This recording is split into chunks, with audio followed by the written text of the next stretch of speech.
Labubu পুতুলটা অনেকটা বড় হয়ে যায়।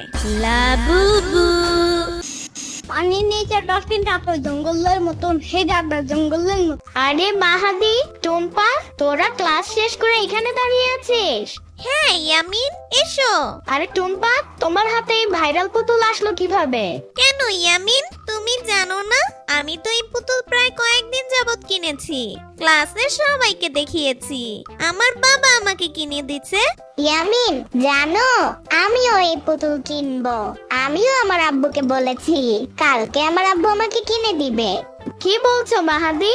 লাবুবু পুতুল তুমিও কিনবে? হ্যাঁ ইয়ামিন, আমিও কিনবো। সবাই লাবুবু পুতুল কিনছো? আজকেই আমি বাসায় গিয়ে আমার বাবাকে বলবো আমাকে যেন লাবুবু পুতুল কিনে দেয়। ও মা, তাই? তুমিও লাবুবু পুতুল কিনবে? তাহলে তো আমাদের ক্লাসের সবারই লাবুবু পুতুল হবে।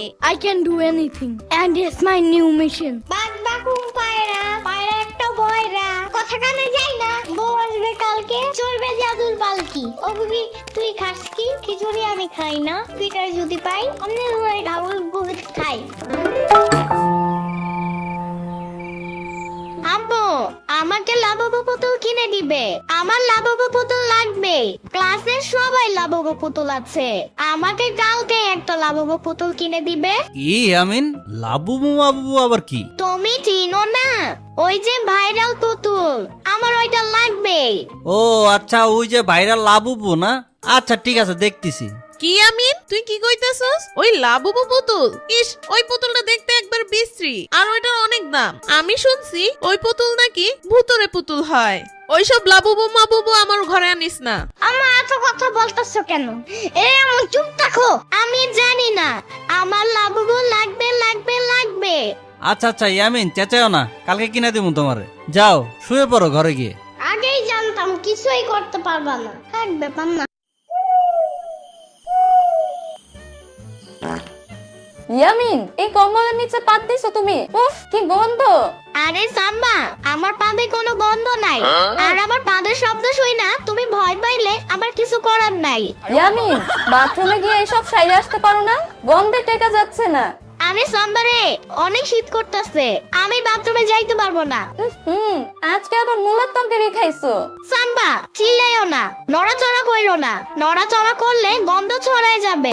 শান্ত থাকো।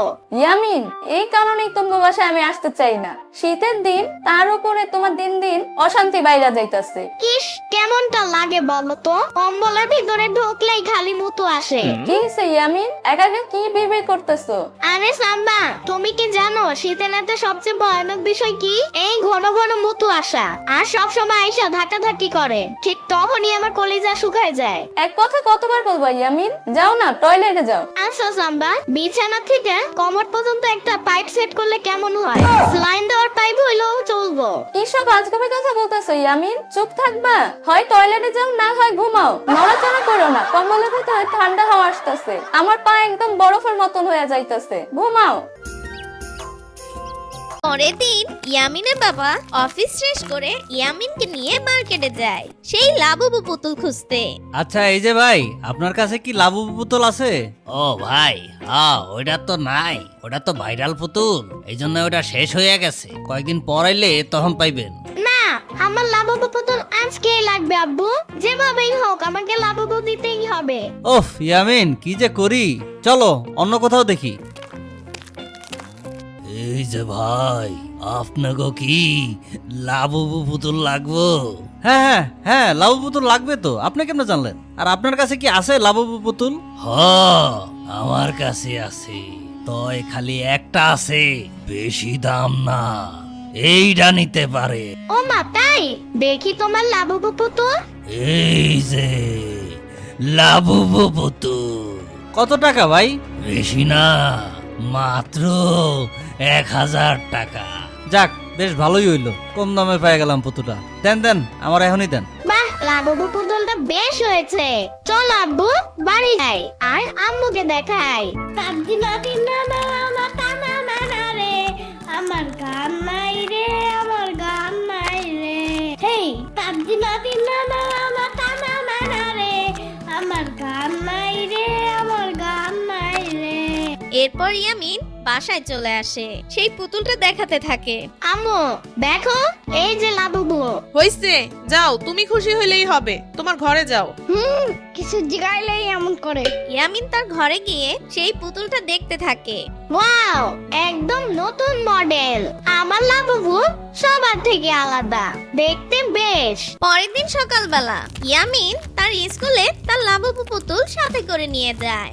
আর ক্লাস যখন শেষ হয়ে যায় তারা মাঠের এক কর্নারে তাদের পুতুলগুলো একসাথে বের করে। তখন ইয়ামিন মাহাদিকে ইয়ামিনের পুতুলটা দেখাতে থাকে। দেখছো মাহাদি, আমার পুতুলটা একদম নিউ মডেল।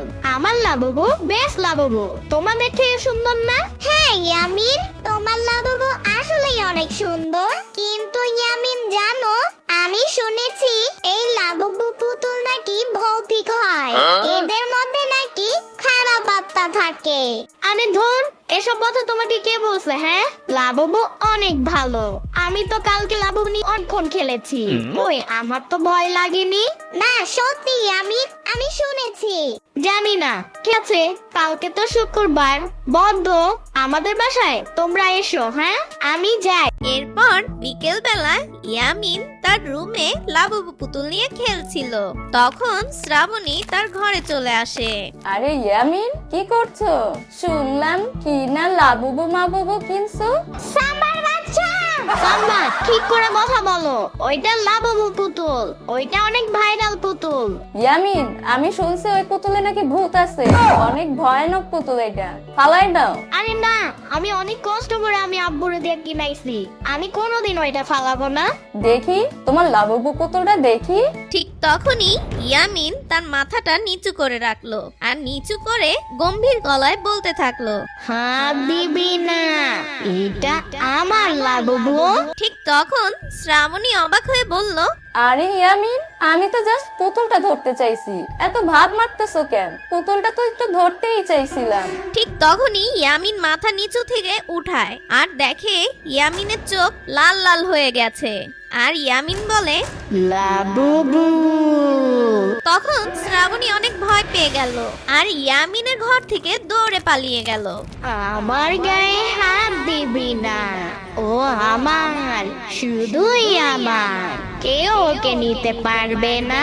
শ্রাবণী হুড়মুড় করে ইয়ামিনের ঘর থেকে বেরিয়ে ইয়ামিনের মার কাছে যায় আর শ্রাবণী ইয়ামিনের মাকে সবটা বলে। তখন ইয়ামিনের মা বলে, আর দূর, তোর সাথে হয়তো বা দুষ্টামি করছে, এমনি। সত্যি আপা, ইয়ামিন অদ্ভুত ভাবে কথা বলতেছে। হইছে, বাদ দে, এখন যা। তারপরও ইয়ামিনের মা শ্রাবণীর কথা শুনে ইয়ামিনের ঘরে যায়। গিয়ে দেখে